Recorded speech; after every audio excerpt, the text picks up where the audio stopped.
ನಾಳಿನ ಸಾರಿಗೆ ಮುಷ್ಕರದ ಭವಿಷ್ಯ ಇಂದು ನಿರ್ಧಾರವಾಗುತ್ತೆ. ಯಾಕಂತಂದ್ರೆ ಕೋರ್ಟ್ ಅಂಗಳದಲ್ಲಿದೆ. ಹೈಕೋರ್ಟ್ಗೆ ಪಿಐಎಲ್ ಅನ್ನ ಸಲ್ಲಿಕೆ ಮಾಡಲಾಗಿದೆ ಮುಷ್ಕರವನ್ನ ನಿರ್ಬಂಧಿಸುವಂತೆ. ಇವತ್ತು ವಿಭಾಗೀಯ ಪೀಠದಲ್ಲಿ ಪಿಐಎಲ್ ವಿಚಾರಣೆಗೆ ಬರಲಿದೆ.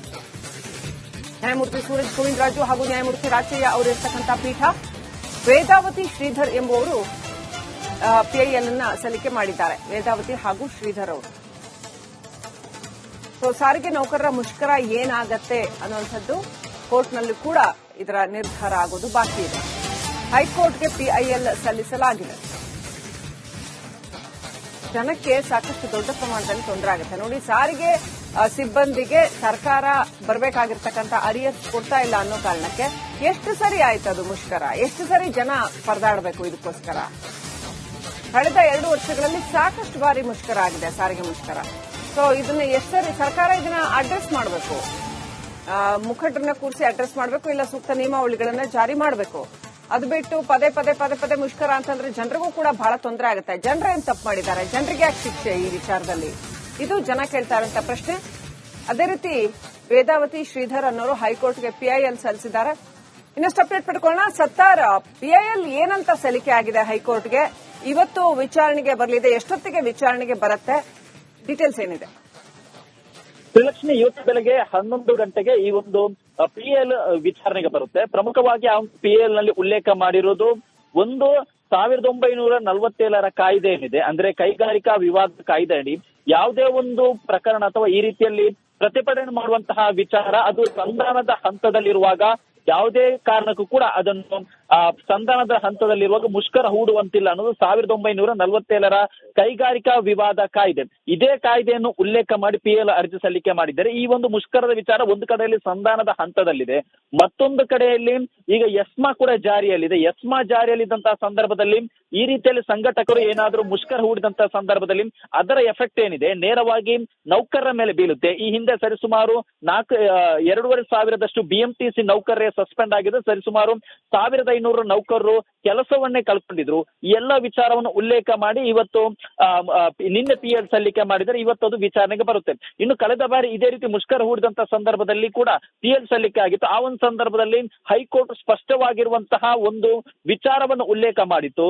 ನೌಕರರು ಮತ್ತು ಸಾರಿಗೆ ಇಲಾಖೆ ನಡುವೆ ಏನಾದರೂ ಸಮಸ್ಯೆ ಇದ್ರೆ ಸಾರಿಗೆ ಇಲಾಖೆ ಮತ್ತು ನೌಕರರ ನಡುವೆ ಯಾವ್ದಾದ್ರು ವೇತನ ಪರಿಷ್ಕರಣೆ ವಿಚಾರವಾಗಿರ್ಬೋದು, ಏನಾದ್ರೂ ಮಾತುಕತೆ ಆಡಿದ್ರೆ ನೀವೇ ನೇರವಾಗಿ ಮಾತುಕತೆ ಆಡಬೇಕು.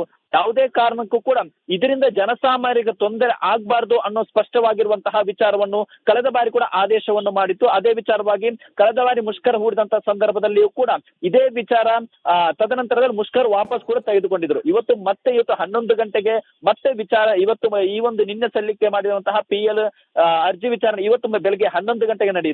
ಇದರ ನಡುವೆ ಇದೀಗ ಮತ್ತೊಂದು ಶಾಕ್ ಎದುರಾಗಿರುವಂತದ್ದು ಸಾರಿಗೆ ನೌಕರರ ಜಂಟಿ ಕ್ರಿಯಾ ಸಮಿತಿಗೆ. ಇದೀಗ ಒಂದೊಂದೇ ಸಂಘಟನೆ ಜಂಟಿ ಕ್ರಿಯಾ ಸಮಿತಿಯಿಂದ ಹೊರ ಬರ್ತಾ ಇದೆ. ನಿನ್ನೆ ಪರಿಶಿಷ್ಟ ಜಾತಿ ಮತ್ತು ಪರಿಶಿಷ್ಟ ಪಂಗಡಗಳ ಸಮಿತಿ ಹೊರ ಬಂದಿತ್ತು. ಇವತ್ತು ಸಾರಿಗೆ ನೌಕರರ ಅಂದ್ರೆ ಕರ್ನಾಟಕ ರಾಜ್ಯ ರಸ್ತೆ ಸಾರಿಗೆ ನೌಕರರ ಸಂಘ ಕೂಡ ಇವತ್ತು ಆ ಒಂದು ಜಂಟಿ ಕ್ರಿಯಾ ಸಮಿತಿಯಿಂದ ಹೊರ ಬಂದಿದೆ. ಇದರಿಂದ ಮುಷ್ಕರಕ್ಕೆ ಮುಂಚಿತವಾಗಿ ಇದೀಗ ಜಂಟಿ ಕ್ರಿಯಾ ಸಮಿತಿಗೆ ಹಿನ್ನಡೆ ಆಗ್ತಾ ಇದೆ. Srilakshmi, right, thank you Sattar ಡೀಟೇಲ್ಸ್ಗಾಗಿ.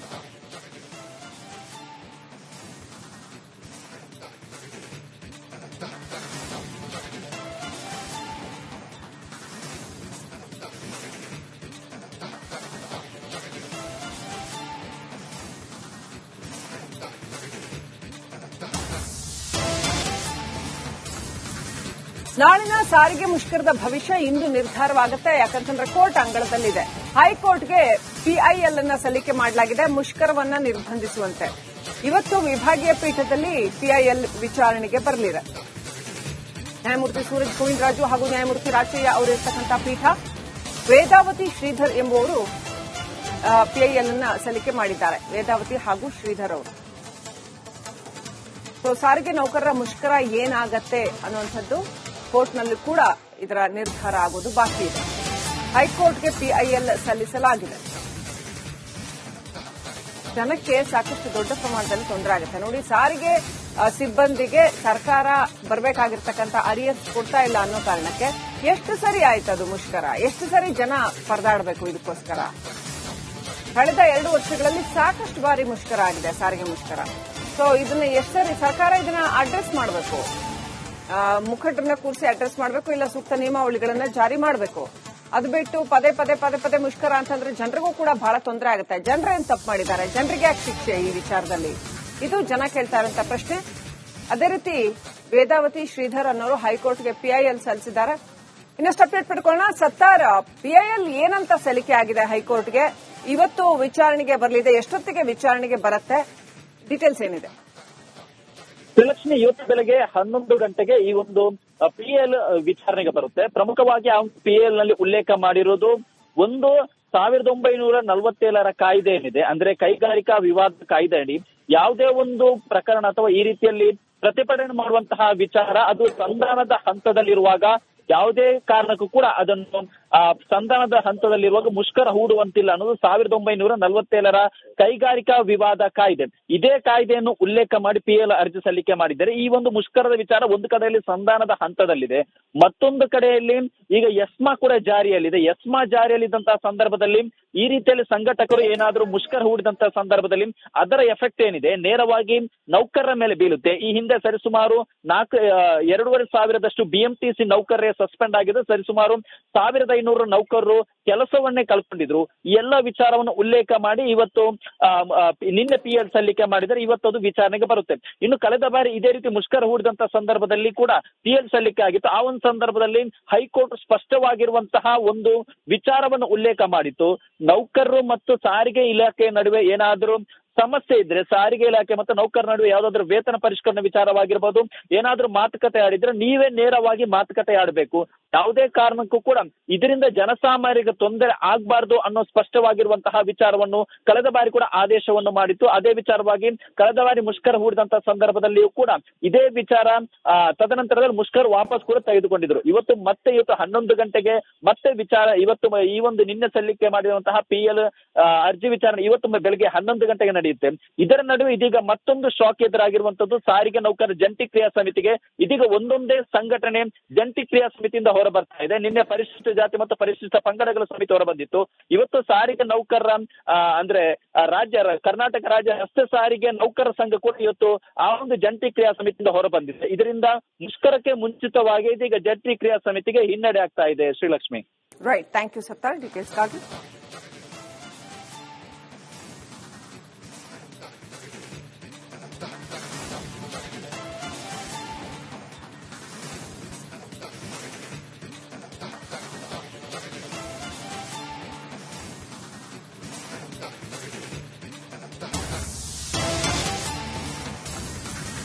ನಾಳಿನ ಸಾರಿಗೆ ಮುಷ್ಕರದ ಭವಿಷ್ಯ ಇಂದು ನಿರ್ಧಾರವಾಗುತ್ತೆ. ಯಾಕಂತಂದ್ರೆ ಕೋರ್ಟ್ ಅಂಗಳದಲ್ಲಿದೆ. ಹೈಕೋರ್ಟ್ಗೆ ಪಿಐಎಲ್ ಅನ್ನ ಸಲ್ಲಿಕೆ ಮಾಡಲಾಗಿದೆ ಮುಷ್ಕರವನ್ನ ನಿರ್ಬಂಧಿಸುವಂತೆ. ಇವತ್ತು ವಿಭಾಗೀಯ ಪೀಠದಲ್ಲಿ ಪಿಐಎಲ್ ವಿಚಾರಣೆಗೆ ಬರಲಿದೆ.